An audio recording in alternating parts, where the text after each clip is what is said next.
महाकारुणिक बुद्ध परम पूज्य बाबा साहब डॉक्टर अंबेडकर को सादर नमन करते हुए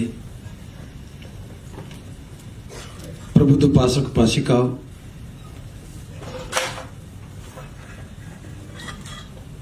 जेएनयू परिसर में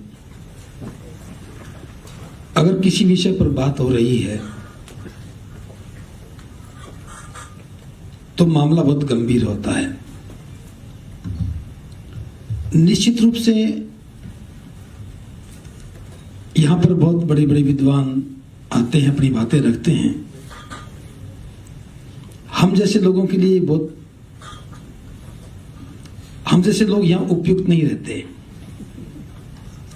क्योंकि हम विद्वता की बात नहीं करते। मैं एक छोटा सा अनुभव साझा कर रहा हूं। जब मैं विश्वविद्यालय में पढ़ने के लिए गया, 5 साल लगे थे डिग्री को पूरा करने में, क्योंकि मुझे पशु चिकित्सक बनना था। शुरू में अनाटॉमी पढ़ाई, फिजियोलॉजी पढ़ाई, फार्माकोलॉजी पढ़ाई, पैथोलॉजी पढ़ाई, अब तो नाम भी भूल गए, बहुत सारी लॉजी थी। हमें लग रहा था कि हम डॉक्टर बन रहे हैं।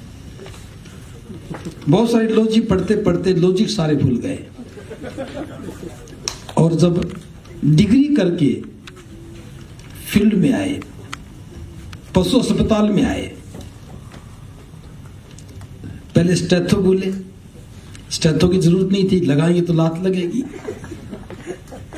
फिर थर्मामीटर भूल गए, हर रोज थर्मामीटर टूटते थे।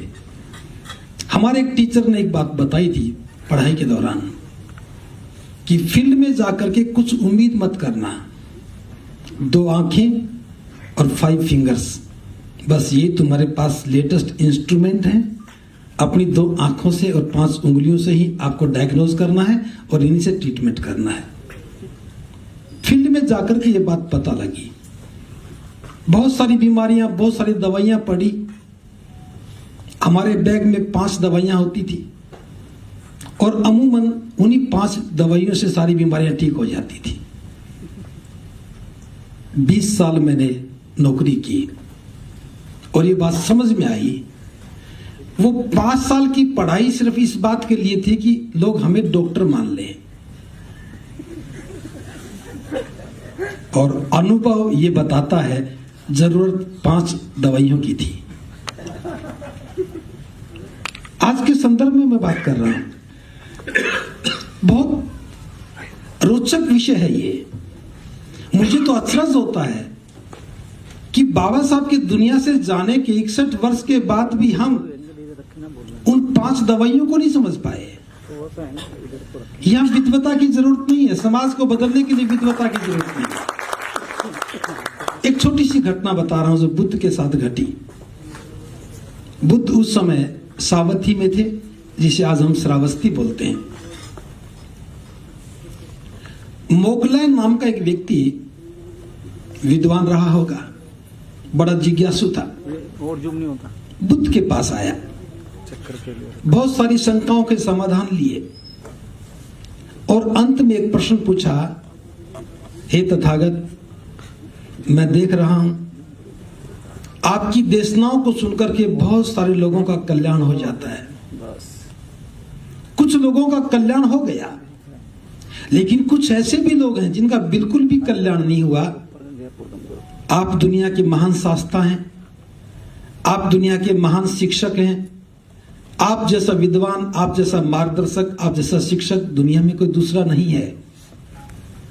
जब आप जैसे मार्गदर्शक की देशनाओं से भी सभी का कल्याण नहीं होता, हे तथागत, इसके पीछे क्या बात है, मैं समझ नहीं पाया हूं।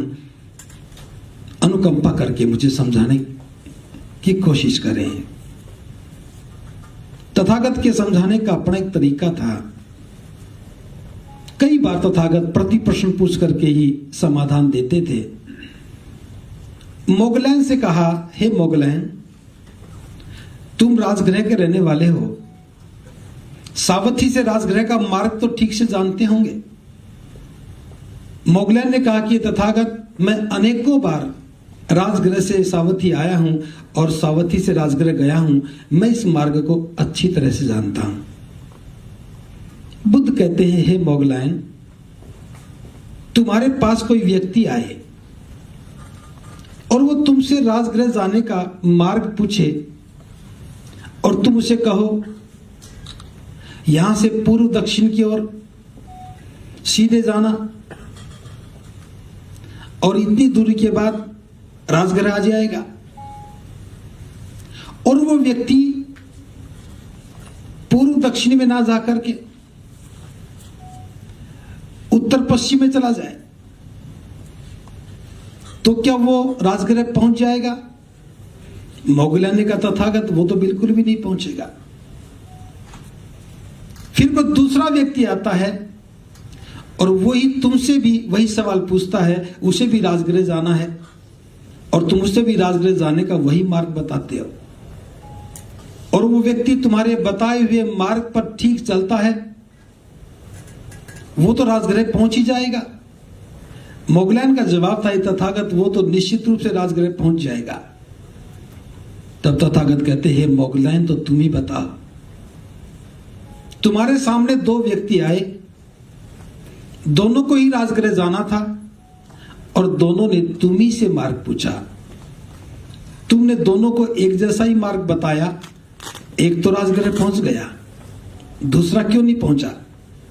मोगलैन कहता कि तथागत, मेरा काम तो सिर्फ रास्ता बताना था, चलने का काम तो उस व्यक्ति को करना था। जिसने ठीक से सुना और ठीक चला वो तो राजगृह पहुंच गया, और जिसने ठीक से सुना नहीं या ठीक चला नहीं वो नहीं पहुंच सकता।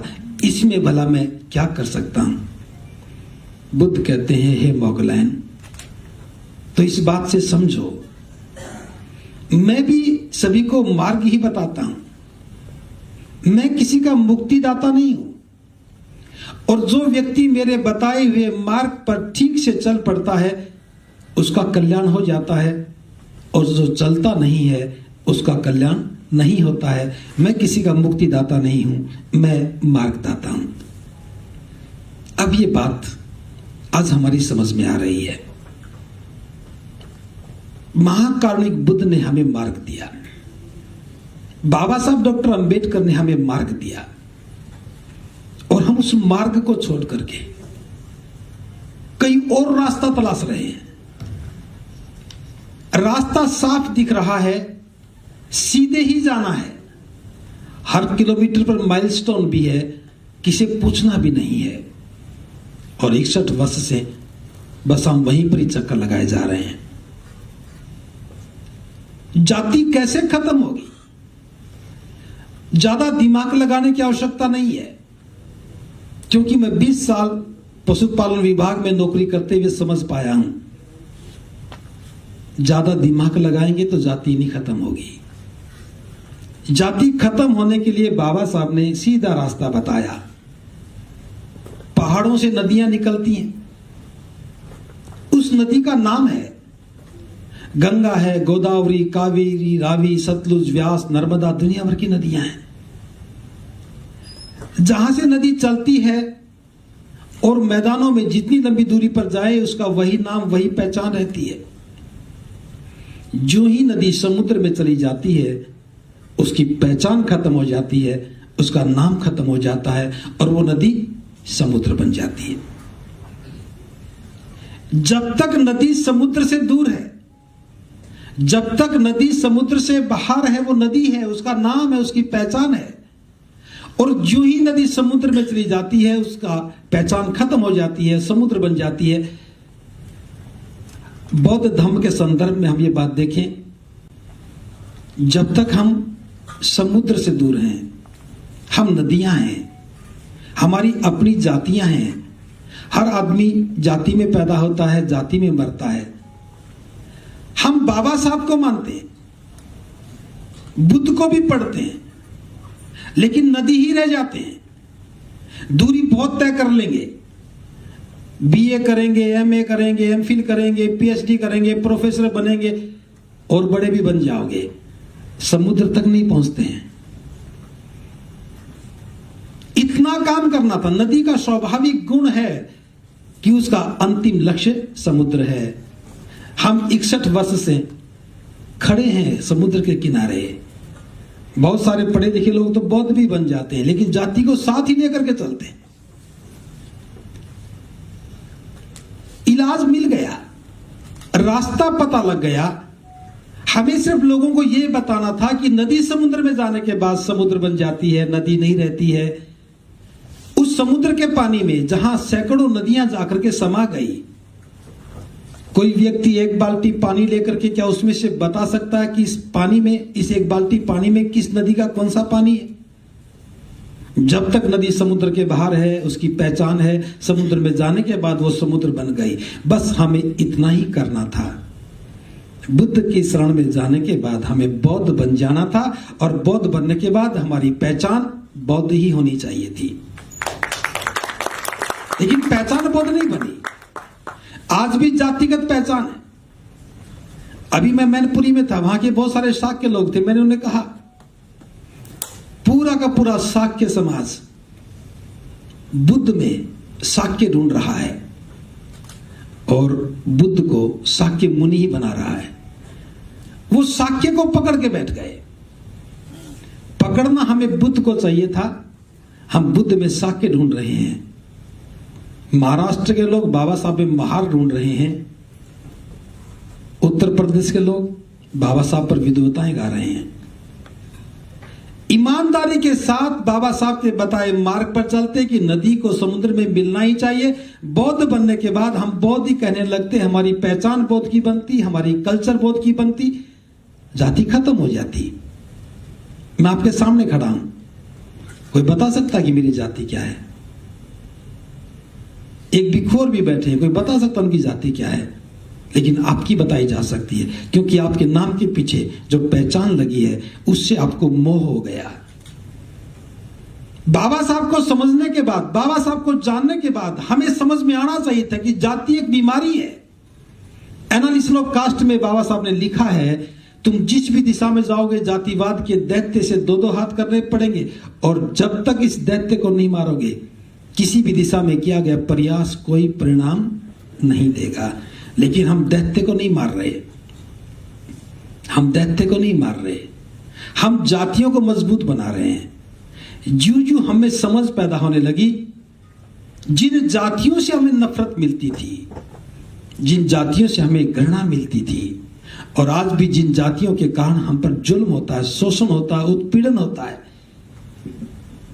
जुल्म स्वीकार कर लिया, उत्पीड़न स्वीकार कर रहे हैं, शोषण को स्वीकार कर रहे हैं, और जातियों से मोह करने लग गए। और जब तक जाति को संभाल के रखोगे कभी भी जाति खत्म नहीं हो सकती। हमें बाबा साहब की बात को मानना चाहिए था, जाति खत्म हो जाती। 1936 में बाबा साहब ने महार परिषद में वक्तव्य में कहा था, कड़वी चीज को प्रयासों से मीठा बनाया जा सकता है। खारी कोई चीज हो तो प्रयासों से उसके भी स्वाद में अंतर किया जा सकता है, लेकिन जहर को अमृत नहीं बनाया जा सकता। इसी धर्म में रह करके अगर जाति खत्म करने की बात करते हो तो यह प्रयास जहर को अमृत बनाने जैसा प्रयास है। लेकिन हमारे सारे विद्वान जाति को छोड़ नहीं रहे हैं और जाति तोड़ने की बात कर रहे हैं। जाति तोड़ने की जरूरत नहीं है, हमें समुद्र में जाना है, बौद्ध बन जाना है। बौद्ध बनने के बाद पिछला सब छोड़ना है, नया लेना है। लेकिन यहां बहुत सारे विद्वान लोग हैं, मेरी बात का कोई बुरा मत मानना, क्योंकि सच बात कहते हैं कुछ लोग बुरा मान जाते हैं, और आपके लिए नहीं कह रहा हूं मैं। दो जगह बड़े विद्वान लोग हैं, एक दिल्ली में और एक नागपुर में, और इन दोनों की खास पहचान है, बाबा साहब की बात ही नहीं मानते। दिल्ली वालों को तो नशा चढ़ गया विद्वता का, दिवाली को भी अपना कहने लग गए। अभी अभी व्हाट्सएप पर खबरें आने लगेंगी, दीपोदान महोत्सव होली को भी अपना कहने लगे। पिछली बार मैं दिल्ली में आया तो वहां किताब बांट रहे थे, लिखा था होली भी हमारा त्योहार, हमारा त्योहार, और सारे दीपोदान की बात करने लगे। जबकि बाबा साहब ने कहा था मैं उस धर्म का नाम नहीं लेता हूं। आप समझ जाएं कि इस धर्म का कोई भी त्योहार हमारा उत्सव नहीं है। एक बात में समझ जाना चाहिए कि कोई भी त्योहार हमारा उत्सव नहीं है, हमें नहीं मनाना चाहिए। लेकिन ज्यादा विद्वता उन उत्सवों का भी डेंटिंग पेंटिंग कर रही है, और इसलिए एक नई कल्चर पैदा हो गई। वो लाल टीका लगाते हैं तो नागपुर वाले नीला टीका लगाने लग गए। बौद्ध धर्म में कोई टीका नहीं लगता, लेकिन हर बुद्ध विहार में वो पीला पीला रंग होता, क्या बोलते हैं उसे मुझे ध्यान नहीं आ रहा, अष्टगंध, अष्टगंध कहो, अष्ट दुर्गंध कहो, समझ में आ जाना चाहिए। कैसे जातियां बदलेंगे?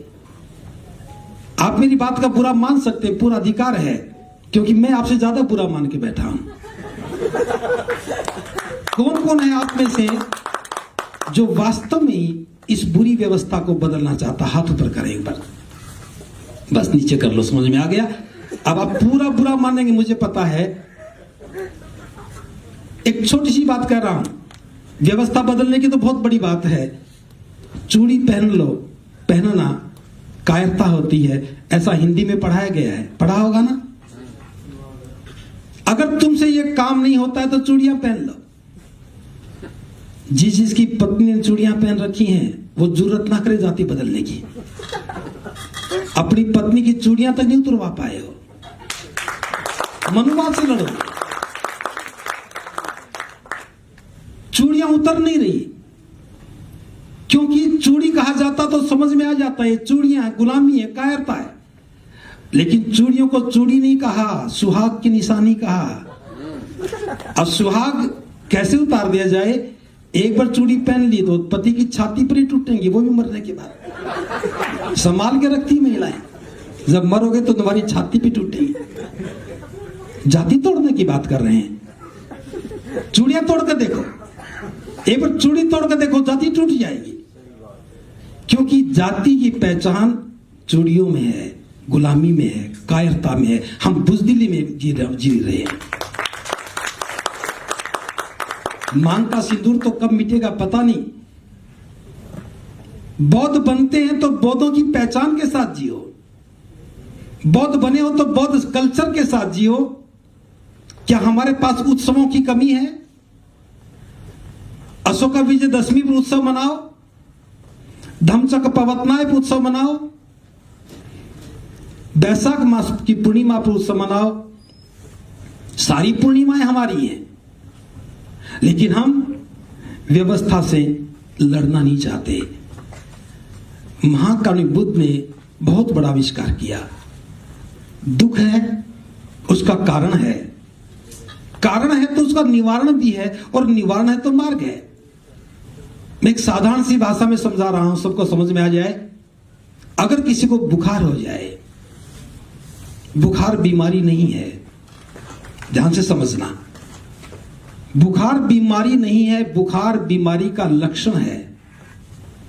बुखार के होते ही समझ में आता है कि मैं बीमार हो गया। डॉक्टर के पास जाते हैं, डॉक्टर को पता लगता है कि लक्षण तो बीमारी का है, लेकिन बीमारी क्या है वो जांच करता है, खून टेस्ट करता है। जांच करने के बाद पता लगा कि बीमारी मलेरिया है, तो इलाज में क्या देता है? कुनिन की गोलियां देता है। नाम बदल गए होंगे। दुख है, दुख का कारण पता लग गया, मलेरिया है। मलेरिया किस लिए किससे होता है? मच्छर के काटने से होता है। मच्छर ने काटा तो मलेरिया हुआ, और डॉक्टर ने कहा कि तुम्हें मच्छर ने काटा है इसलिए मलेरिया है, और ये मलेरिया बुखार है, ये कुनिन की गोलियां ले जाओ। 2 गोली रात को खानी है, दूध लेना है, 2 गोली कल खानी है, दूध लेना है। ये उसका एक मार्ग है।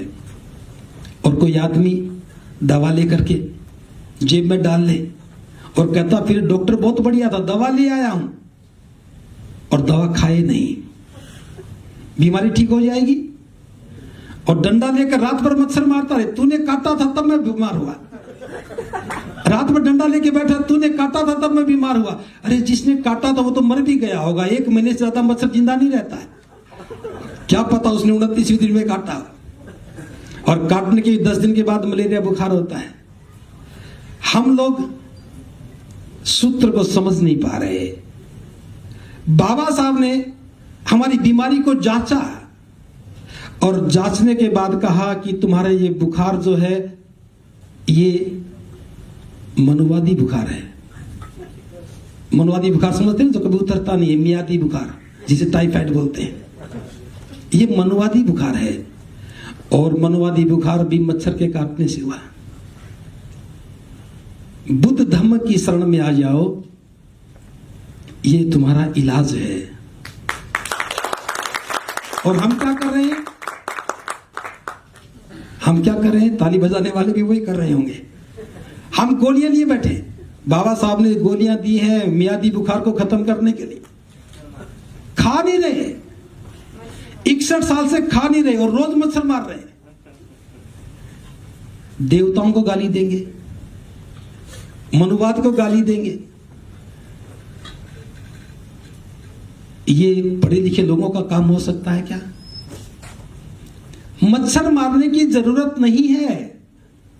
डॉक्टर कहता गोली खाओ बीमारी ठीक हो जाएगी, लेकिन ध्यान रखना मच्छर दोबारा ना काट पाए, बस प्रबंध कर लेना।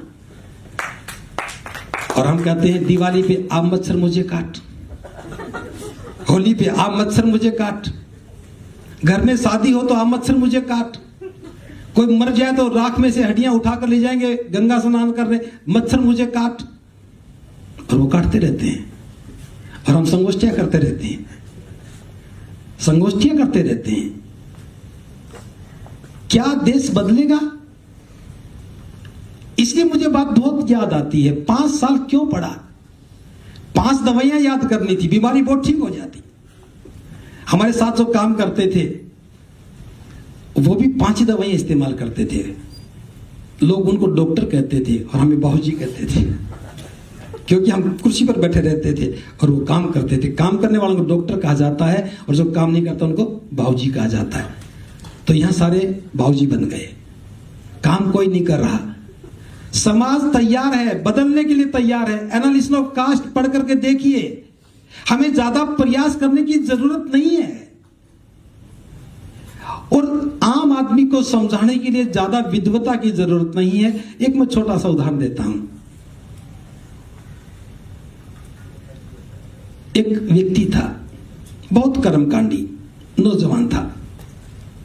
बहुत से लोगों ने समझाया, समझ में नहीं आया। एक कुटिया बनाकर रहता था, दिन भर कर्मकांड करता रहता था।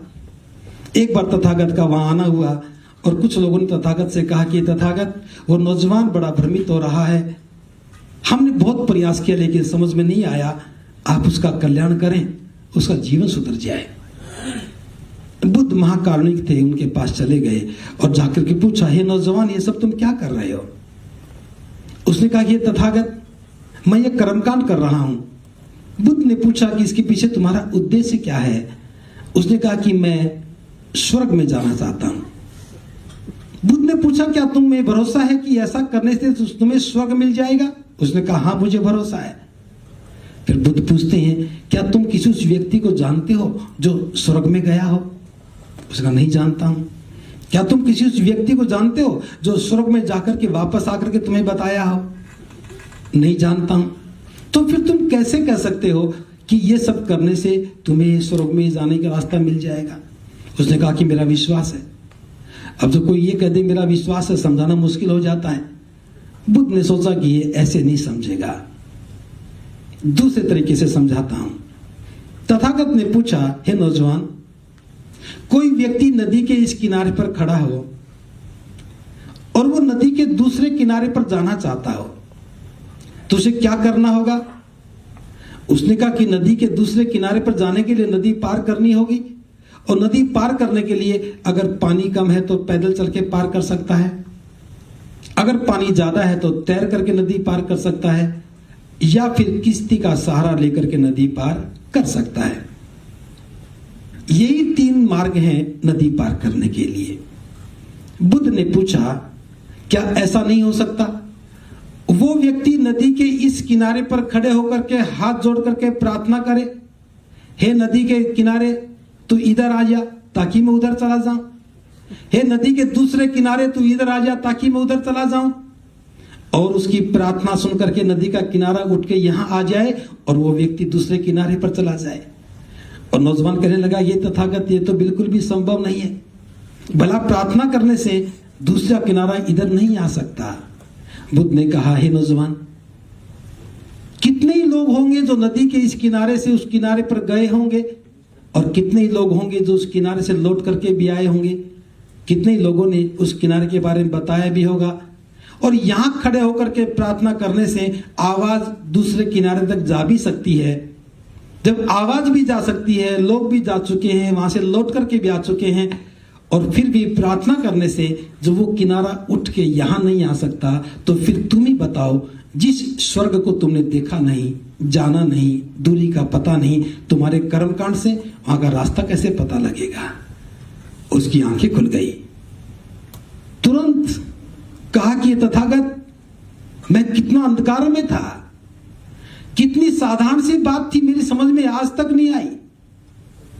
जहां कोई गया नहीं, जहां से लौट करके आया नहीं, जिसके बारे में किसी ने बताया नहीं, कैसे हो सकता है जब नदी का किनारा यहां तक नहीं आ सकता प्रार्थना करने से। और तुरंत सारे सामान को बाहर फेंका और बुद्ध को नमन करके कहने लगा, हे तथागत, आज से आप मुझे अपना शरणागत शिष्य स्वीकार करें। और बुद्ध की शरण में आ गए। इतनी सी बात समझानी थी, कितनी विद्वता की बात है ये। आम आदमी को आम आदमी की भाषा में समझाइए, जातियां खत्म हो जाएंगी। समय की सीमा को ध्यान में रखते हुए बस 2-3 बातें छोटी और कहना चाहता हूं। जानते हो, हम जाति तोड़ने में कामयाब क्यों नहीं हो पाए? क्योंकि हम सभी लोग या तो बाबा साहब में विश्वास नहीं करते, उनकी बात को स्वीकार नहीं करते। जब बाबा साहब ने नागपुर में दीक्षा ली, उसको पढ़कर देखना, उस भाषण को पढ़ करके देखना, 3 बार बाबा साहब ने कहा है, मुझ पर विश्वास करिए, मुझ पर विश्वास करिए।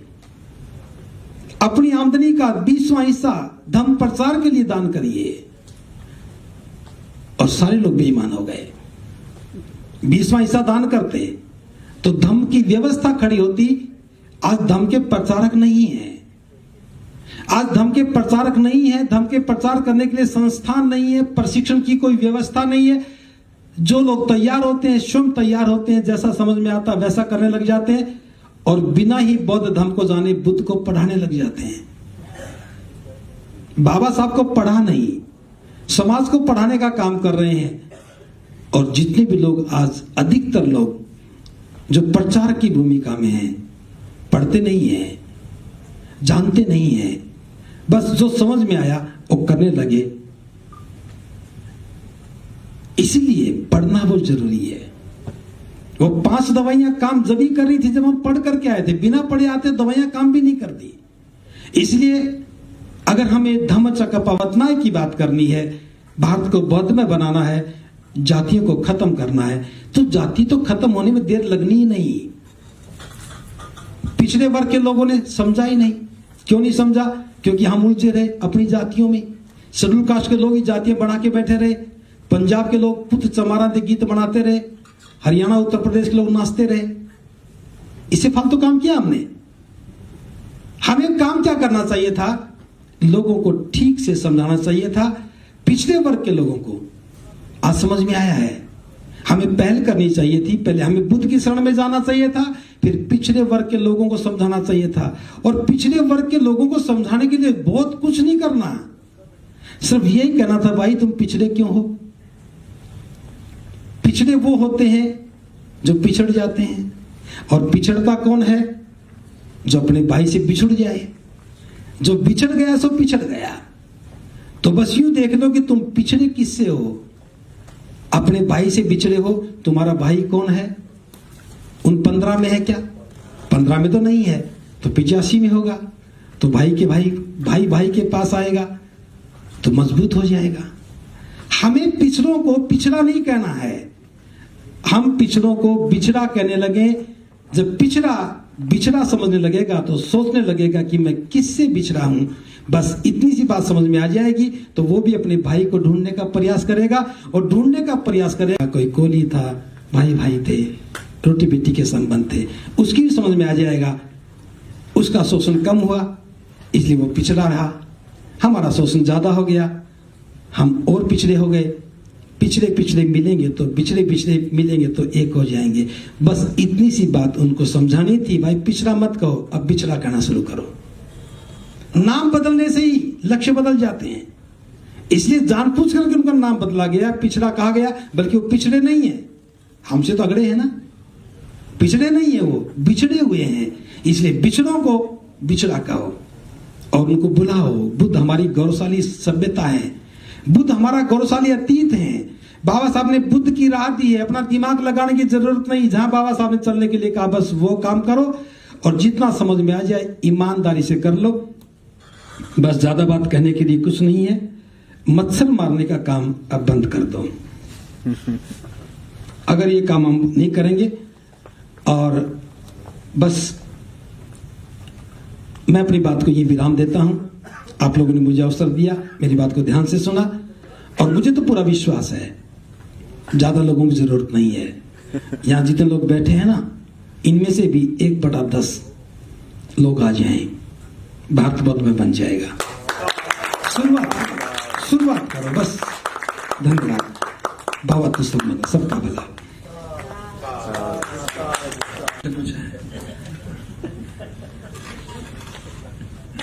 अगर मैं जवाब दूं,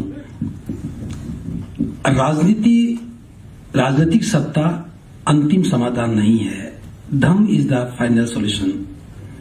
लेकिन राजसत्ता को नकारना नहीं है।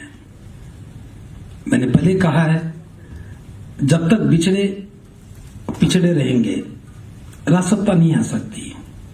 हमें ताकत तो बनना होगा। राजसत्ता का संरक्षण व्यवस्था बदलाव में सहायक होता है, लेकिन राजसत्ता नहीं आई तब तक हम बैठ जाएं, ऐसा भी नहीं करना चाहिए। और क्योंकि राजनीति एक ऐसा मुद्दा है, अगर हम बात करते हैं तो ओपिनियन डिफरेंस हो जाता है, लेकिन बहुजन मूवमेंट जो है वो इस समाधान में सहायक है। हमें बहुजन मूवमेंट की बात को करना ही चाहिए, लेकिन थोड़े से समय में बहुत सारी बातें नहीं की जा सकती। तो मेरी बात समझ गए होंगे, ज्यादा विस्तार से बताने की जरूरत नहीं है। आदरणीय मंत्री जी, मेरा सवाल अहिंसा पर है। स्टेट प्रोटेक्शन, हम राज्य को कैसे प्रोटेक्ट करें? अशोक सम्राट ने बौद्ध धर्म अपना लिया। उस समय उसकी स्टेट पर अगर हमला होता तो वह क्या हमला नहीं करते, हिंसा नहीं करते, या कभी कभी अहिंसा शांति के लिए एग्रेशन भी करना पड़ता है? इसमें बौद्ध धर्म के भगवान बुद्ध के क्या विचार हैं? धन्यवाद। बहुत अच्छा सवाल पूछा है, मैं इसका संक्षिप्त उत्तर दे रहा हूं। राजा पसेंदी से बात करते हुए तथागत ने कहा था, युद्ध न्याय के लिए युद्ध होना चाहिए, कल्याण के लिए होना चाहिए, स्वार्थ सिद्धि के लिए युद्ध नहीं होना चाहिए, और अपराधी को सजा देनी भी चाहिए। बुद्ध की अहिंसा जो है महावीर वाली अहिंसा नहीं है। बुद्ध राज्य की सीमाओं की सुरक्षा के लिए युद्ध लड़ने के लिए कहते हैं, और अगर आपने पढ़ा हो तो वज्जियों को जो उपदेश दिया था वो राज्य की सीमाओं की सुरक्षा के लिए दिया था। इसलिए बुद्ध के धम्म में अहिंसा का दूसरा रूप है। हमें शांति के प्रयास करने चाहिए, और जब शांति के सारे प्रयास निष्फल हो जाए तो हमें लड़ना चाहिए। वो तो भिक्खुओं के लिए भी कहा है, ये भिक्खु, जब तुम्हारे शील को खतरा पैदा हो जाए तो तुम्हें मजबूती से लड़ना चाहिए। तो बुद्ध की अहिंसा अलग है, अपराधियों के लिए शांत रहने वाली बात नहीं है। मानव सुरक्षा, न्याय, उसका अधिकार प्राथमिक है। सम्राट अशोक भी लड़ते, अगर जरूरत पड़ती वो भी लड़ते। और एक बात मैं कह रही हूं, लोग कंफ्यूजन में रहते हैं, जब तक भारत बौद्ध में था कोई बौद्ध राजा हारा नहीं, और जब बौद्ध धर्म खत्म हो गया तब देश गुलाम बना। है जी, हाँ, वर्मा गुलाम नहीं रहा। कितनी अच्छी बात बता रही। बौद्ध राष्ट्र गुलाम होते नहीं। हाँ जी, दूसरा सवाल। तो अगला सवाल दीक्षा। वंदना बंटी जी, मेरा सवाल आपसे है। ये जेएनयू जैसे शिक्षा के प्रांगण में जहाँ पॉलिटिक्स को बहुत मेन रखा जाता है हर कॉन्टेक्स्ट में, जब भी हम धम्म की बात करते हैं, जीवन की बात करते हैं, वो लोग समझ नहीं पाते हैं। जैसे बहुत सारे हमारे समाज से विद्यार्थी यहाँ आते हैं, स्टूडेंट्स यहाँ पढ़ते हैं और बहुत लेवल पे इंटेलेक्चुअल भी बन जाते हैं, लेकिन जब बाबा साहब का कन्वर्जन का पॉइंट आता है वो लोग पीछे हट जाते हैं। बस एनिलेशन ऑफ कास्ट तक ही रखते हैं, कन्वर्जन तक नहीं आते हैं। तो वो लोग खुद को दलित कहना बंटी जी असर्शन समझते हैं कि हम ये नहीं बोलेंगे तो हमारी आइडेंटिटी छुप जाएगी, हम कैसे स्ट्रेंथ हमको मिलेगी। तो मैं बस आपसे पूछना चाहती हूँ कि कैसे पॉलिटिक्स और रिलीजन अलग कैसे हो सकता है? बाबा साहब कैसे देखते थे धम्म को और पॉलिटिक्स को? Thank you. थोड़ा सा विजन बड़ा करना पड़ेगा। दिक्कत क्या है कि बुद्धिज्म को लोग पढ़ते नहीं है। अगर धम्म में आ जाएंगे तो राजनीति तो मजबूत हो ही जाएगी। वोट का अधिकार है, जिसका ज्यादा वोट वो जीतेगा। अगर बौद्ध ज्यादा बन जाएंगे, सत्ता बौद्धों की आएगी। अब हम दलित से प्रेम करने लगे, दलित पैंथर, चित्ता भी दलित हो गया, दलित कवि, दलित लेखक, तो मुर्दा लोग राज नहीं कर सकते। साहब कांशीराम जी ने दलित शब्द नहीं कहा, बहुजन कहा। तो हमें दूसरी बात, कई बार डर लगता है हमारी पहचान खो जाएगी, ये डर लगता है। हर आदमी अपनी जाति, अपनी पहचान से बहुत गर्व करता है। बस ये बात समझ में आ जाए, अगर वो बाबा साहब को ठीक से समझ लेंगे तो बुद्ध ही एक समाधान है, चाहे वो राजनीतिक समाधान हो, चाहे धार्मिक समाधान हो। क्योंकि धम्म एनालिसिस कास्ट में लिखा है बाबा साहब ने, भारत के इतिहास में इस बात का चित्रण मिलता है कि धर्म सत्ता का स्रोत है। ये बात पढ़वा दें तो उनकी समझ में आ जाए।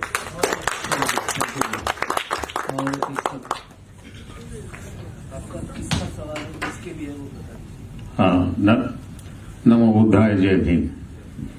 मैं सेंट्रल स्कूल में हूँ दिल्ली में और जेएनयू में ही हूँ। मेरा सवाल आपसे ये है मैडम कि जैसे महात्मा बुद्ध और सदगुरु कबीर साहब और गुरु रविदास जी, ये तीन आइकन हमारे सामने हैं। तो हमारे कुछ लोग तो गुरु रविदास जी के फॉलोवर हैं, कुछ कबीर साहब के फॉलोवर हैं और कुछ महात्मा बुद्ध की तरफ भी केंद्रित है। तो आप इन तीनों का समावेश एक में कैसे करेंगे, ये मेरा क्वेश्चन है। एक गंगा नदी है, बहुत अच्छा सवाल। एक गोदावरी है, एक कावेरी है और डेस्टिनेशन समुद्र है। बुद्ध समुद्र है, नदियां हैं। गुरु रविदास जी की जो भी विचार हैं, वाणियां हैं, वो महाकारुणिक बुद्ध में से ही आई हैं। कबीर साहब की भी वहीं से आई हैं। थोड़ा सा हरि ईश्वर को लेकर के थोड़ी बात हो सकती है, लेकिन सुनिए, वो इसलिए ज्यादा है। एक्चुअल में हम रविदास जी को और कबीर साहब को समझ नहीं पाए। जिन लोगों के हाथ में रविदास और कबीर साहब चले गए, उन्होंने अपनी साखियां बना करके और हम कहीं और ले गए। गुरु रविदास जी क्या कह रहे हैं?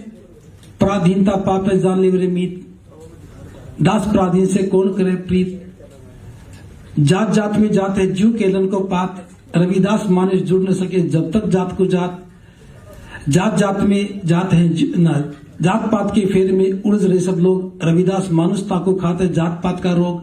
ये बुद्ध की बात है, ये बाबा साहब की बात है, कबीर साहब की बात है। लेकिन रविदास को मानने वाले लोग रविदास जी को पकड़ के बैठ गए, जाति तोड़ नहीं रहे। कबीर साहब को पकड़ने वाले कबीर साहब को पकड़ बैठ गए, जाति तोड़ने रहे। रविदास सुख बसंत को बस दो ही ठाव, एक सौराज माई दूसरा मरकट गांव। राजनीति की बात भी है वहां पर। तो ये राजनीति, सामाजिकता सब इकट्ठी है, लेकिन हम लोगों ने हरि को पकड़ लिया, बाकी सब छोड़ दिया।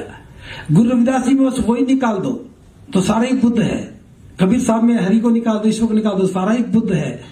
जो भी महापुरुष हैं वो एक धारा प्रवाह है, लेकिन बुद्ध अंतिम डेस्टिनेशन है।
महाकारुणिक बुद्ध परम पूज्य बाबा साहब डॉक्टर अंबेडकर को सादर नमन करते हुए प्रबुद्ध उपासक उपासिकाओं,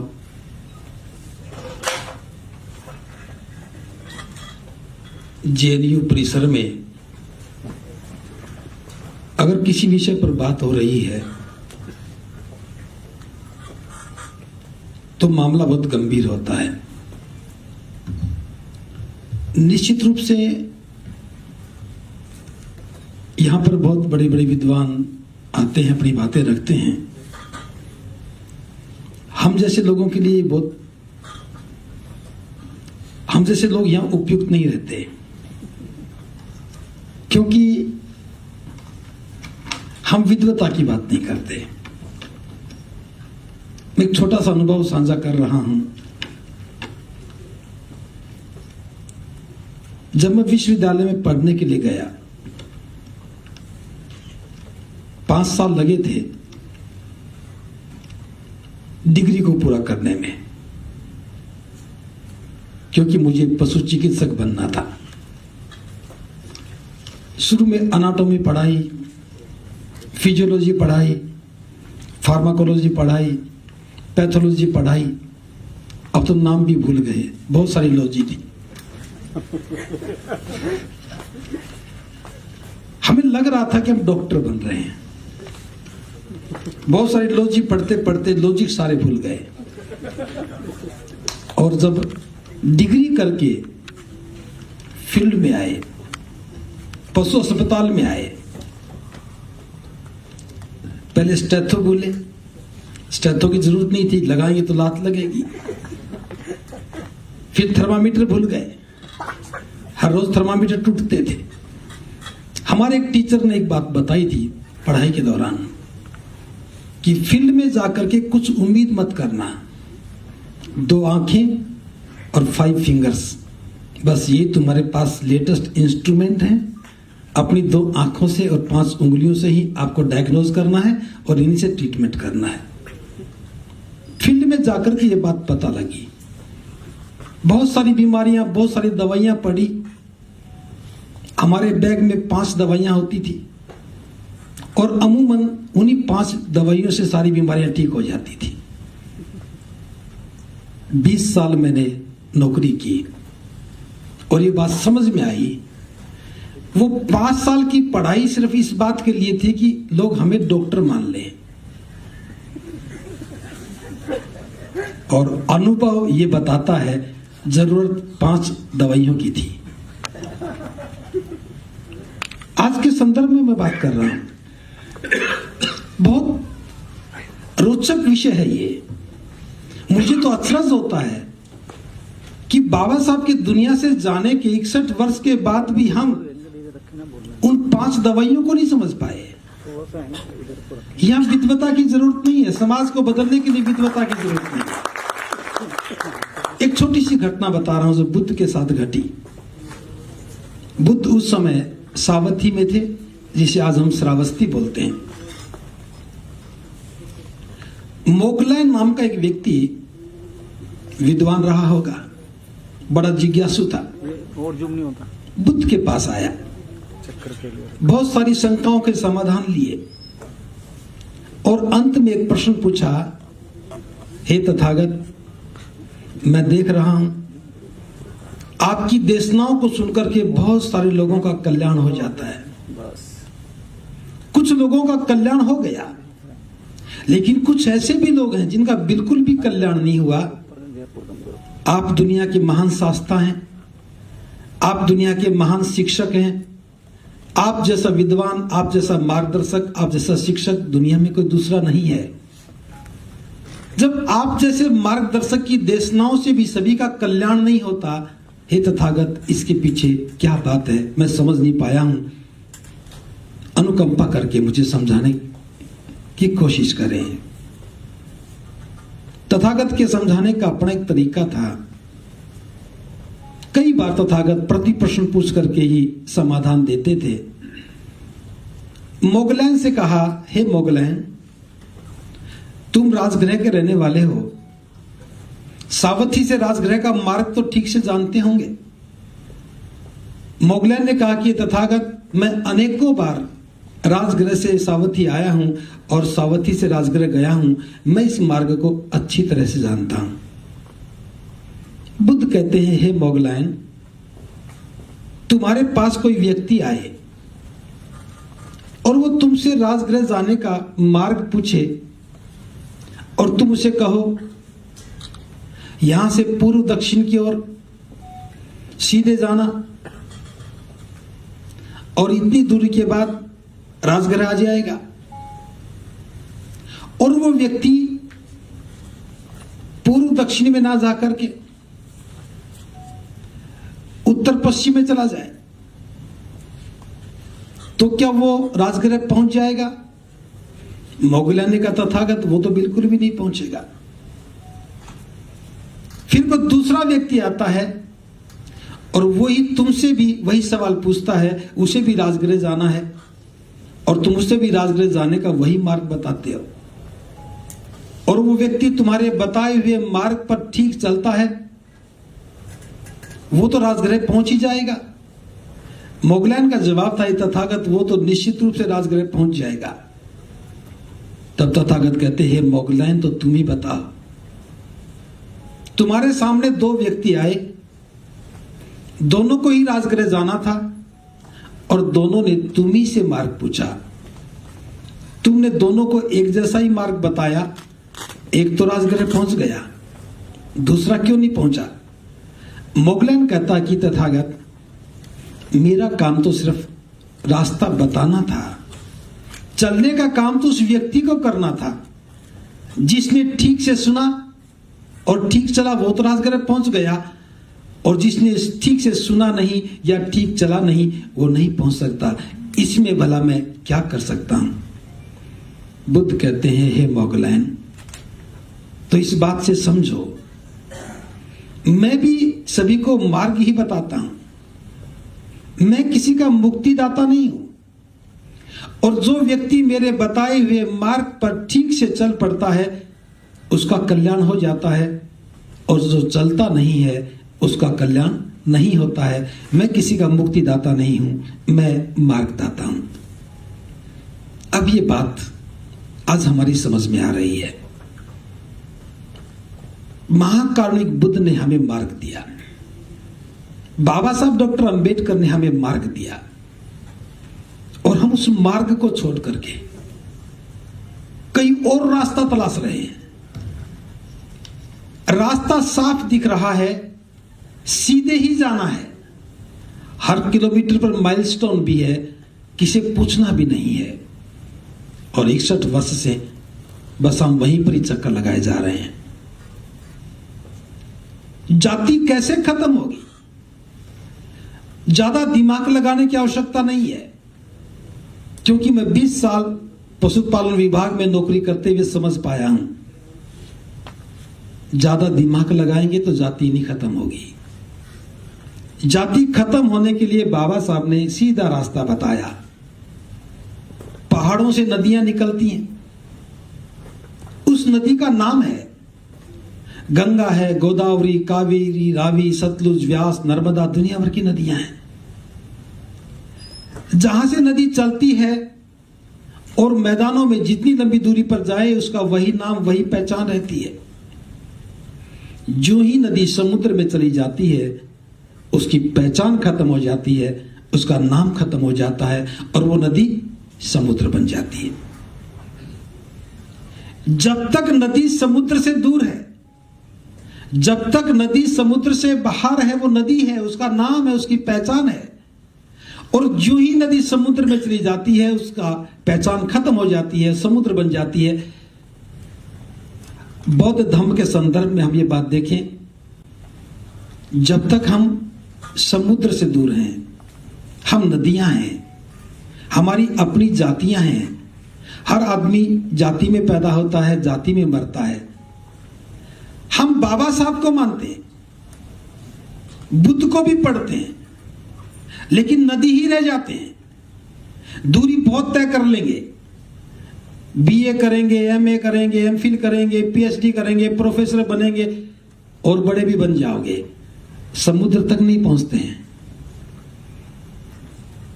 इतना काम करना था। नदी का स्वाभाविक गुण है कि उसका अंतिम लक्ष्य समुद्र है। हम 61 वर्ष से खड़े हैं समुद्र के किनारे। बहुत सारे पढ़े लिखे लोग तो बौद्ध भी बन जाते हैं, लेकिन जाति को साथ ही लेकर के चलते हैं। इलाज मिल गया, रास्ता पता लग गया। हमें सिर्फ लोगों को यह बताना था कि नदी समुद्र में जाने के बाद समुद्र बन जाती है, नदी नहीं रहती है। उस समुद्र के पानी में जहां सैकड़ों नदियां जाकर के समा गई, कोई व्यक्ति एक बाल्टी पानी लेकर के क्या उसमें से बता सकता है कि इस पानी में, इस एक बाल्टी पानी में किस नदी का कौन सा पानी है? जब तक नदी समुद्र के बाहर है, उसकी पहचान है। समुद्र में जाने के बाद वो समुद्र बन गई। बस हमें इतना ही करना था। बुद्ध की शरण में जाने के बाद हमें बौद्ध बन जाना था, और बौद्ध बनने के बाद हमारी पहचान बौद्ध ही होनी चाहिए थी। लेकिन पहचान बौद्ध नहीं बनी। आज भी जातिगत पहचान है। अभी मैं मैनपुरी में था, वहां के बहुत सारे शाक्य लोग थे। मैंने उन्हें कहा, पूरा का पूरा शाक्य समाज बुद्ध में शाक्य ढूंढ रहा है और बुद्ध को शाक्य मुनि ही बना रहा है। वो शाक्य को पकड़ के बैठ गए। पकड़ना हमें बुद्ध को चाहिए था, हम बुद्ध में शाक्य ढूंढ रहे हैं। महाराष्ट्र के लोग बाबा साहब में महार ढूंढ रहे हैं। उत्तर प्रदेश के लोग बाबा साहब पर विद्वताएं गा रहे हैं। ईमानदारी के साथ बाबा साहब के बताए मार्ग पर चलते कि नदी को समुद्र में मिलना ही चाहिए। बौद्ध बनने के बाद हम बौद्ध ही कहने लगते, हमारी पहचान बौद्ध की बनती, हमारी कल्चर बौद्ध की बनती, जाति खत्म हो जाती। मैं आपके सामने खड़ा हूं, कोई बता सकता कि मेरी जाति क्या है? एक भिखोर भी बैठे हैं, कोई बता सकता उनकी जाति क्या है? लेकिन आपकी बताई जा सकती है, क्योंकि आपके नाम के पीछे जो पहचान लगी है उससे आपको मोह हो गया। बाबा साहब को समझने के बाद, बाबा साहब को जानने के बाद हमें समझ में आना चाहिए था कि जाति एक बीमारी है। एनालिसिस ऑफ कास्ट में बाबा साहब ने लिखा है, तुम जिस भी दिशा में जाओगे जातिवाद के दैत्य से दो दो हाथ करने पड़ेंगे, और जब तक इस दैत्य को नहीं मारोगे किसी भी दिशा में किया गया प्रयास कोई परिणाम नहीं देगा। लेकिन हम दैत्य को नहीं मार रहे, हम दैत्य को नहीं मार रहे, हम जातियों को मजबूत बना रहे हैं। ज्यों ज्यों हमें समझ पैदा होने लगी, जिन जातियों से हमें नफरत मिलती थी, जिन जातियों से हमें घृणा मिलती थी, और आज भी जिन जातियों के कारण हम पर जुल्म होता है, शोषण होता है, उत्पीड़न होता है, जुल्म स्वीकार कर लिया, उत्पीड़न स्वीकार कर रहे हैं, शोषण को स्वीकार कर रहे हैं, और जातियों से मोह करने लग गए।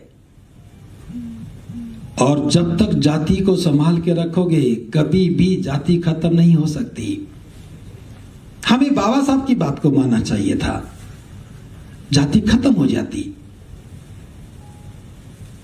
1936 में बाबा साहब ने महार परिषद में वक्तव्य में कहा था, कड़वी चीज को प्रयासों से मीठा बनाया जा सकता है।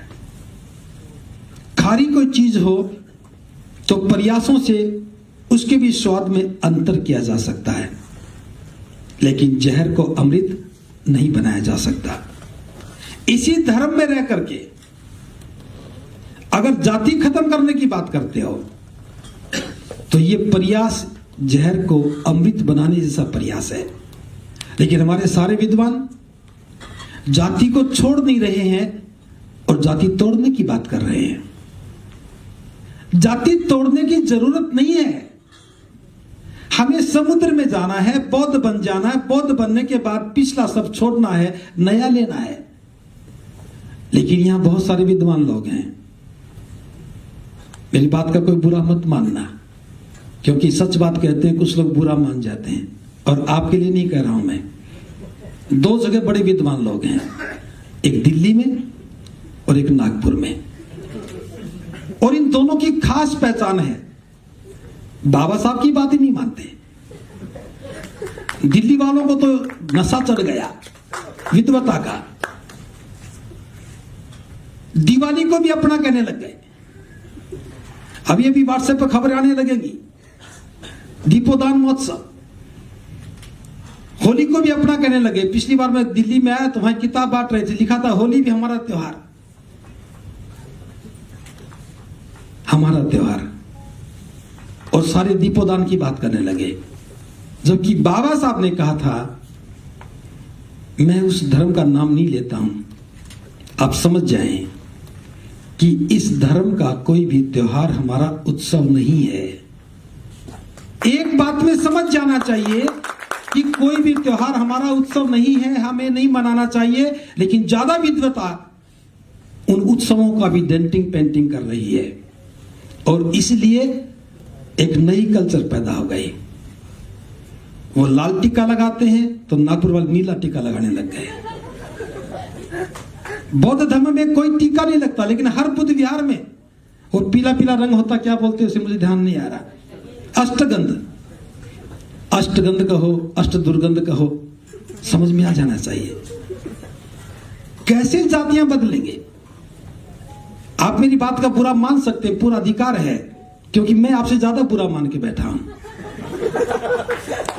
कौन कौन है आप में से जो वास्तव में इस बुरी व्यवस्था को बदलना चाहता? हाथ ऊपर करें एक बार, बस नीचे कर लो, समझ में आ गया। अब आप पूरा बुरा मानेंगे मुझे पता है। एक छोटी सी बात कर रहा हूं, व्यवस्था बदलने की तो बहुत बड़ी बात है। चूड़ी पहन लो, पहनना कायरता होती है, ऐसा हिंदी में पढ़ाया गया है, पढ़ा होगा ना।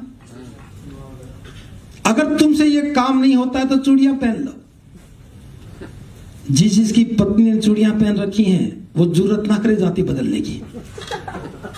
अपनी पत्नी की चूड़ियां तक नहीं उतरवा पाए हो, मनुवाद से लड़ो। चूड़ियां उतर नहीं रही, क्योंकि चूड़ी कहा जाता तो समझ में आ जाता है चूड़ियां गुलामी है, कायरता है। लेकिन चूड़ियों को चूड़ी नहीं कहा, सुहाग की निशानी कहा। अब सुहाग कैसे उतार दिया जाए? एक बार चूड़ी पहन ली तो पति की छाती पर ही टूटेंगी, वो भी मरने के बाद। संभाल के रखती महिलाएं, जब मरोगे तो तुम्हारी छाती भी टूटेगी। जाति तोड़ने की बात कर रहे हैं। चूड़ियां तोड़ कर देखो, एक बार चूड़ी तोड़ कर देखो, जाति टूट जाएगी।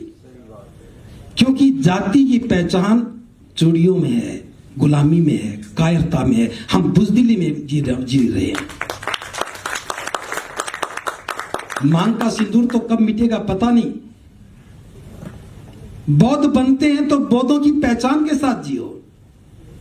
बौद्ध बने हो तो बौद्ध कल्चर के साथ जियो। क्या हमारे पास उत्सवों की कमी है? अशोका विजयदशमी पर उत्सव मनाओ, धम्मचक्र पवतनाय पर उत्सव मनाओ, बैसाख मास की पूर्णिमा पर उत्सव मनाओ। सारी पूर्णिमाएं हमारी हैं, लेकिन हम व्यवस्था से लड़ना नहीं चाहते। महाकाल बुद्ध ने बहुत बड़ा आविष्कार किया। दुख है, उसका कारण है, कारण है तो उसका निवारण भी है, और निवारण है तो मार्ग है। मैं एक साधारण सी भाषा में समझा रहा हूं, सबको समझ में आ जाए। अगर किसी को बुखार हो जाए, बुखार बीमारी नहीं है, ध्यान से समझना। बुखार बीमारी नहीं है, बुखार बीमारी का लक्षण है। बुखार के होते ही समझ में आता है कि मैं बीमार हो गया। डॉक्टर के पास जाते हैं, डॉक्टर को पता लगता है कि लक्षण तो बीमारी का है, लेकिन बीमारी क्या है वो जांच करता है, खून टेस्ट करता है। जांच करने के बाद पता लगा कि बीमारी मलेरिया है, तो इलाज में क्या देता है? कुनिन की गोलियां देता है, नाम बदल गए होंगे। दुख है, दुख का कारण पता लग गया, मलेरिया है। मलेरिया किससे होता है? मच्छर के काटने से होता है। मच्छर ने काटा तो मलेरिया हुआ, और डॉक्टर ने कहा कि तुम्हें मच्छर ने काटा है इसलिए मलेरिया है, और ये मलेरिया बुखार है, ये कुनिन की गोलियां ले जाओ। 2 गोली रात को खानी है, दूध लेना है, 2 गोली कल खानी है, दूध लेना है। ये उसका एक मार्ग है। और कोई आदमी दवा लेकर के जेब में डाल ले और कहता फिर डॉक्टर बहुत बढ़िया था, दवा ले आया हूं, और दवा खाए नहीं, बीमारी ठीक हो जाएगी। और डंडा लेकर रात भर मच्छर मारता है, तूने काटा था तब मैं बीमार हुआ। रात भर डंडा लेके बैठा, तूने काटा था तब मैं बीमार हुआ। अरे जिसने काटा था वो तो मर भी गया होगा, 1 महीने से ज्यादा मच्छर जिंदा नहीं रहता है। क्या पता उसने 29वें दिन में काटा, और काटने के 10 दिन के बाद मलेरिया बुखार होता है। हम लोग सूत्र को समझ नहीं पा रहे। बाबा साहब ने हमारी बीमारी को जांचा, और जांचने के बाद कहा कि तुम्हारा ये बुखार जो है ये मनुवादी बुखार है। मनुवादी बुखार समझते हैं, तो कभी उतरता नहीं है, मियादी बुखार जिसे टाइफाइड बोलते हैं, ये मनुवादी बुखार है। और मनुवादी बुखार भी मच्छर के काटने से हुआ। बुद्ध धम्म की शरण में आ जाओ, ये तुम्हारा इलाज है। और हम क्या कर रहे हैं? हम क्या कर रहे हैं? ताली बजाने वाले भी वही कर रहे होंगे। हम गोलियां लिए बैठे। बाबा साहब ने गोलियां दी हैं मियादी बुखार को खत्म करने के लिए, खा नहीं रहे। 61 साल से खा नहीं रहे, और रोज मच्छर मार रहे हैं। देवताओं को गाली देंगे, मनुवाद को गाली देंगे। ये पढ़े लिखे लोगों का काम हो सकता है क्या? मच्छर मारने की जरूरत नहीं है। डॉक्टर कहता गोली खाओ बीमारी ठीक हो जाएगी, लेकिन ध्यान रखना मच्छर दोबारा ना काट पाए, बस प्रबंध कर लेना। और हम कहते हैं दिवाली पे आप मच्छर मुझे काट, होली पे आप मच्छर मुझे काट, घर में शादी हो तो आप मच्छर मुझे काट, कोई मर जाए तो राख में से हड्डियां उठाकर ले जाएंगे गंगा स्नान करने, मच्छर मुझे काट।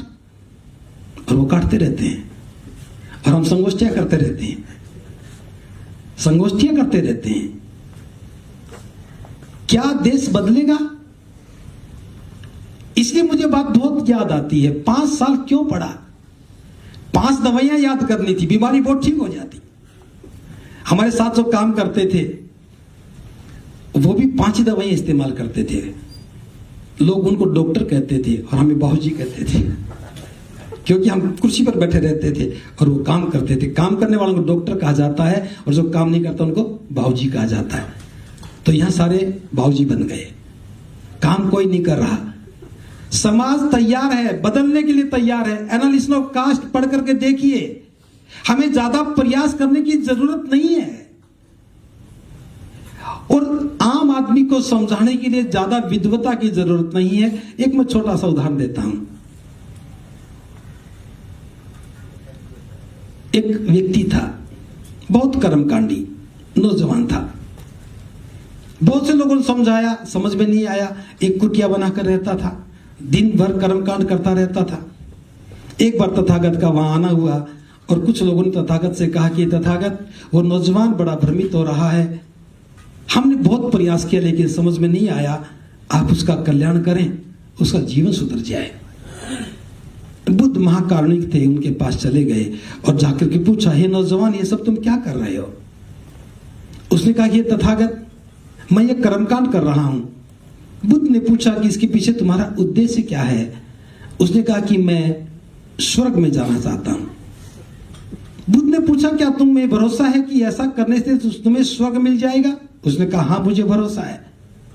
फिर बुद्ध पूछते हैं, क्या तुम किसी उस व्यक्ति को जानते हो जो स्वर्ग में गया हो? उसने कहा, नहीं जानता हूं। क्या तुम किसी उस व्यक्ति को जानते हो जो स्वर्ग में जाकर के वापस आकर के तुम्हें बताया हो? नहीं जानता हूं। तो फिर तुम कैसे कह सकते हो कि ये सब करने से तुम्हें स्वर्ग में जाने का रास्ता मिल जाएगा? उसने कहा कि मेरा विश्वास है। अब जो कोई ये कह दे मेरा विश्वास है, समझाना मुश्किल हो जाता है। बुद्ध ने सोचा कि ये ऐसे नहीं समझेगा, दूसरे तरीके से समझाता हूं। तथागत ने पूछा, हे नौजवान, कोई व्यक्ति नदी के इस किनारे पर खड़ा हो और वो नदी के दूसरे किनारे पर जाना चाहता हो तो उसे क्या करना होगा? उसने कहा कि नदी के दूसरे किनारे पर जाने के लिए नदी पार करनी होगी, और नदी पार करने के लिए अगर पानी कम है तो पैदल चल के पार कर सकता है, अगर पानी ज्यादा है तो तैर करके नदी पार कर सकता है, या फिर किश्ती का सहारा लेकर के नदी पार कर सकता है। यही 3 मार्ग हैं नदी पार करने के लिए। बुद्ध ने पूछा, क्या ऐसा नहीं हो सकता? वो व्यक्ति नदी के इस किनारे पर खड़े होकर के हाथ जोड़ करके प्रार्थना करे, हे नदी के किनारे तू इधर आ जा ताकि मैं उधर चला जाऊं, हे नदी के दूसरे किनारे तू इधर आ जा ताकि मैं उधर चला जाऊं, और उसकी प्रार्थना सुन करके नदी का किनारा उठ के यहां आ जाए और वो व्यक्ति दूसरे किनारे पर चला जाए। और नौजवान कहने लगा, ये तथागत, ये तो बिल्कुल भी संभव नहीं है। भला प्रार्थना करने से दूसरा किनारा इधर नहीं आ सकता। बुद्ध ने कहा, हे नौजवान, कितने ही लोग होंगे जो नदी के इस किनारे से उस किनारे पर गए होंगे, और कितने ही लोग होंगे जो उस किनारे से लौट करके भी आए होंगे, कितने ही लोगों ने उस किनारे के बारे में बताया भी होगा, और यहां खड़े होकर के प्रार्थना करने से आवाज दूसरे किनारे तक जा भी सकती है। जब आवाज भी जा सकती है, लोग भी जा चुके हैं, वहां से लौट करके भी आ चुके हैं, और फिर भी प्रार्थना करने से जो वो किनारा उठ के यहां नहीं आ सकता, तो फिर तुम ही बताओ, जिस स्वर्ग को तुमने देखा नहीं, जाना नहीं, दूरी का पता नहीं, तुम्हारे कर्मकांड से वहां का रास्ता कैसे पता लगेगा? उसकी आंखें खुल गई। तुरंत कहा कि तथागत, मैं कितना अंधकार में था, कितनी साधारण सी बात थी, मेरी समझ में आज तक नहीं आई।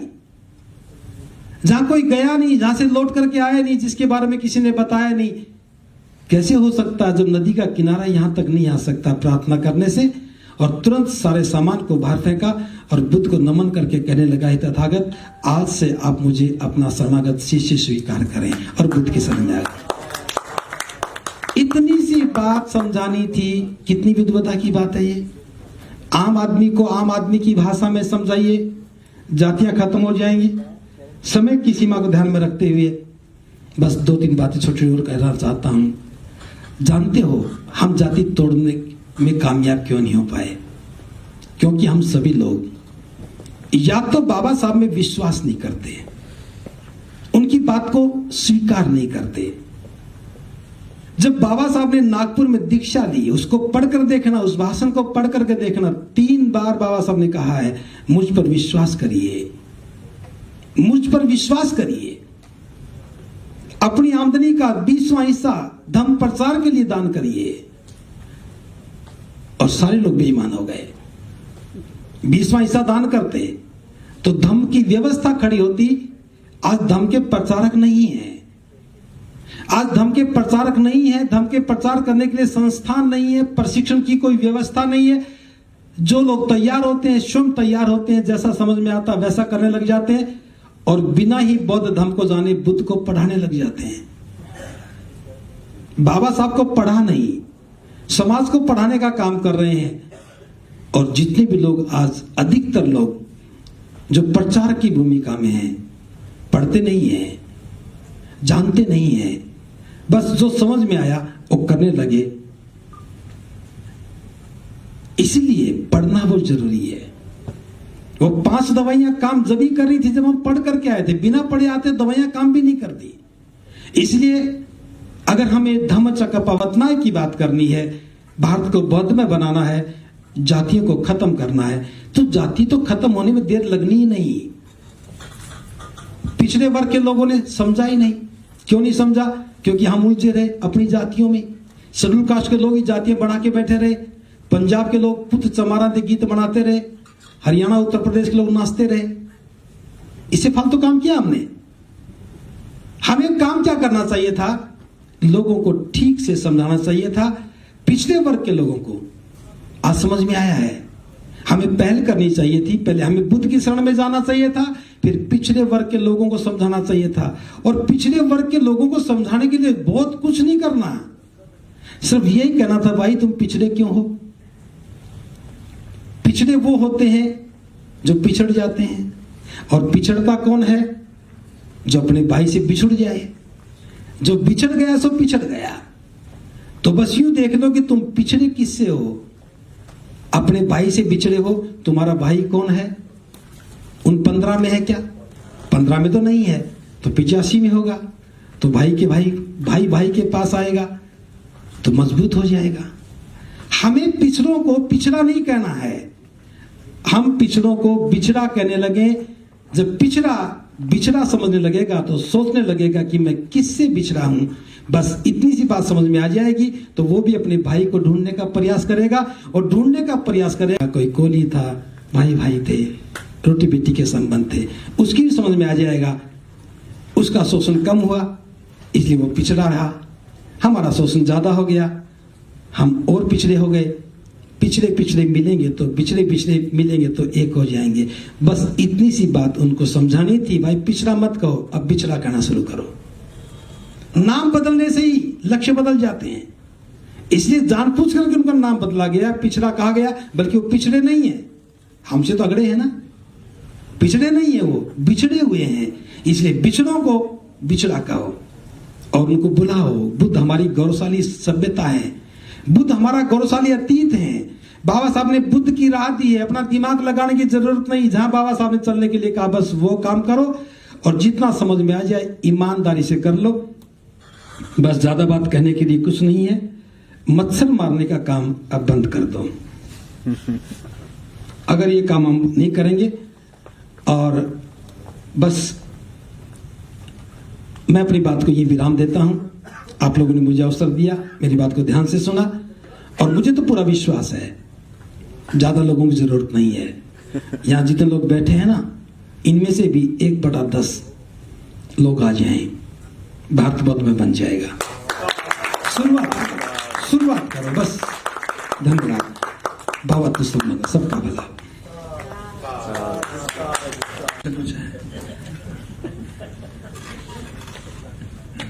अगर मैं जवाब दूं, राजनीतिक सत्ता अंतिम समाधान नहीं है, धर्म इज द फाइनल सॉल्यूशन। लेकिन राजसत्ता को नकारना नहीं है। मैंने पहले कहा है, जब तक पिछड़े रहेंगे राजसत्ता नहीं आ सकती। हमें ताकत तो बनना होगा। राजसत्ता का संरक्षण व्यवस्था बदलाव में सहायक होता है, लेकिन राजसत्ता नहीं आई तब तक हम बैठ जाएं, ऐसा भी नहीं करना चाहिए। और क्योंकि राजनीति एक ऐसा मुद्दा है, अगर हम बात करते हैं तो ओपिनियन डिफरेंस हो जाता है, लेकिन बहुजन मूवमेंट जो है वो इस समाधान में सहायक है। हमें बहुजन मूवमेंट की बात को करना ही चाहिए, लेकिन थोड़े से समय में बहुत सारी बातें नहीं की जा सकती। तो मेरी बात समझ गए होंगे, ज्यादा विस्तार से बताने की जरूरत नहीं है। आदरणीय मंत्री जी, मेरा सवाल अहिंसा पर है। स्टेट प्रोटेक्शन, हम राज्य को कैसे प्रोटेक्ट करें? अशोक सम्राट ने बौद्ध धर्म अपना लिया। उस समय उसकी स्टेट पर अगर हमला होता तो वह क्या हमला नहीं करते, हिंसा नहीं करते, या कभी कभी अहिंसा शांति के लिए एग्रेशन भी करना पड़ता है? इसमें बौद्ध धर्म के भगवान बुद्ध के क्या विचार हैं? धन्यवाद। बहुत अच्छा सवाल पूछा है, मैं इसका संक्षिप्त उत्तर दे रहा हूं। राजा पसेंदी से बात करते हुए तथागत ने कहा था, युद्ध न्याय के लिए युद्ध होना चाहिए, कल्याण के लिए होना चाहिए, स्वार्थ सिद्धि के लिए युद्ध नहीं होना चाहिए, और अपराधी को सजा देनी भी चाहिए। बुद्ध की अहिंसा जो है महावीर वाली अहिंसा नहीं है। बुद्ध राज्य की सीमाओं की सुरक्षा के लिए युद्ध लड़ने के लिए कहते हैं, और अगर आपने पढ़ा हो तो वज्जियों को जो उपदेश दिया था वो राज्य की सीमाओं की सुरक्षा के लिए दिया था। इसलिए बुद्ध के धम्म में अहिंसा का दूसरा रूप है। हमें शांति के प्रयास करने चाहिए और जब शांति के सारे प्रयास निष्फल हो जाए तभी लड़ना चाहिए।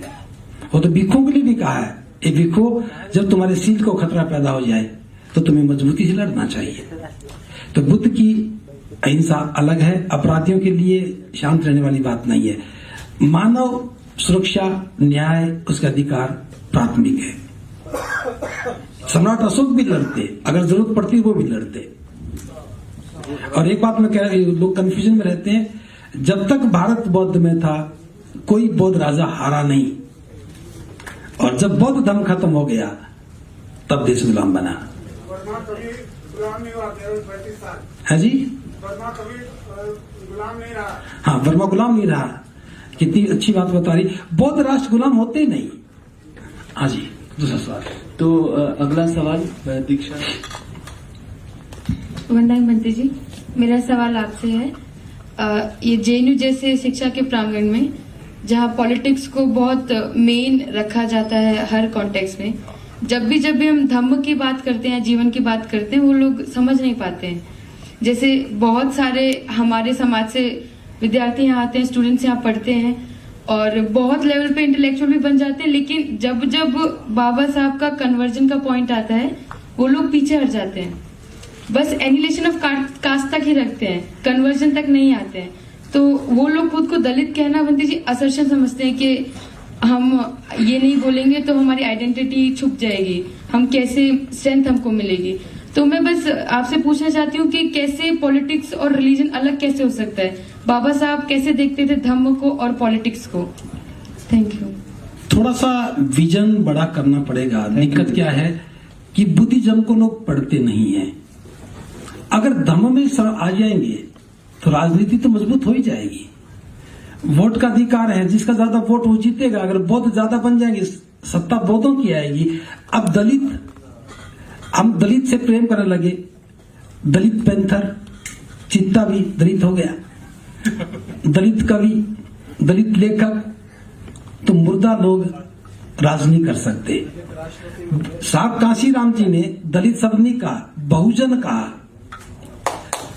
तो हमें दूसरी बात, कई बार डर लगता है हमारी पहचान खो जाएगी, ये डर लगता है। हर आदमी अपनी जाति, अपनी पहचान से बहुत गर्व करता है। बस ये बात समझ में आ जाए, अगर वो बाबा साहब को ठीक से समझ लेंगे तो बुद्ध ही एक समाधान है, चाहे वो राजनीतिक समाधान हो, चाहे धार्मिक समाधान हो। क्योंकि धम्म एनालिसिस कास्ट में लिखा है बाबा साहब ने, भारत के इतिहास में इस बात का चित्रण मिलता है कि धर्म सत्ता का स्रोत है। ये बात पढ़वा दें तो उनकी समझ में आ जाए।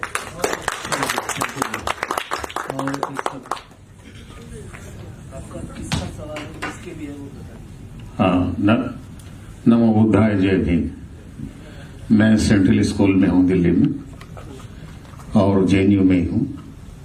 मेरा सवाल आपसे ये है मैडम कि जैसे महात्मा बुद्ध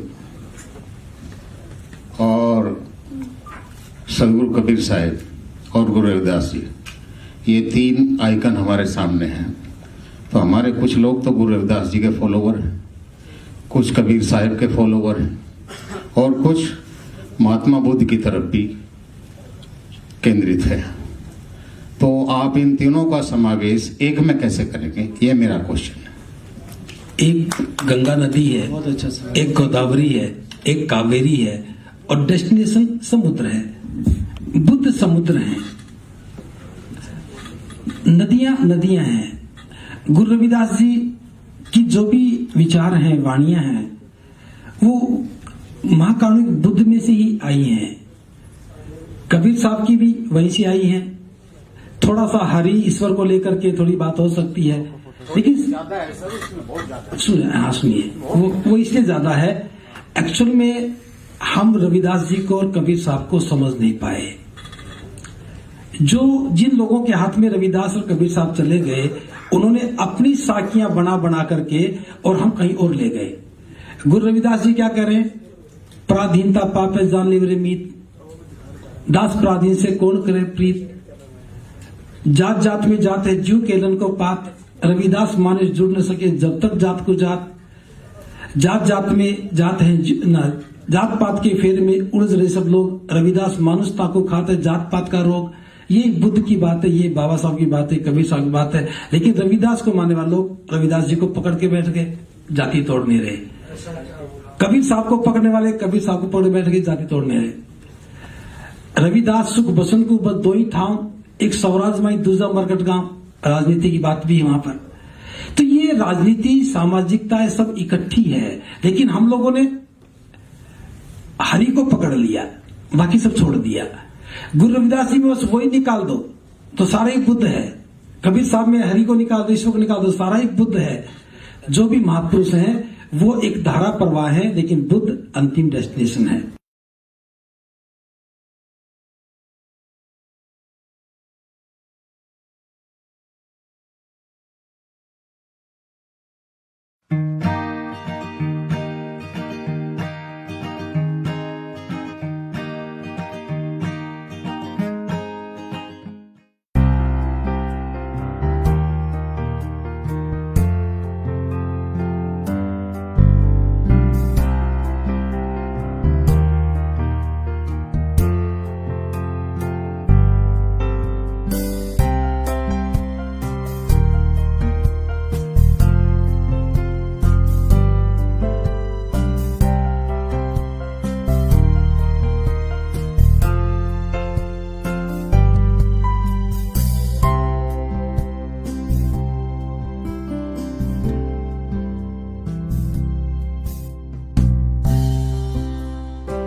महाकारुणिक बुद्ध परम पूज्य बाबा साहब डॉक्टर अंबेडकर को सादर नमन करते हुए, प्रबुद्ध उपासक उपासिकाओं,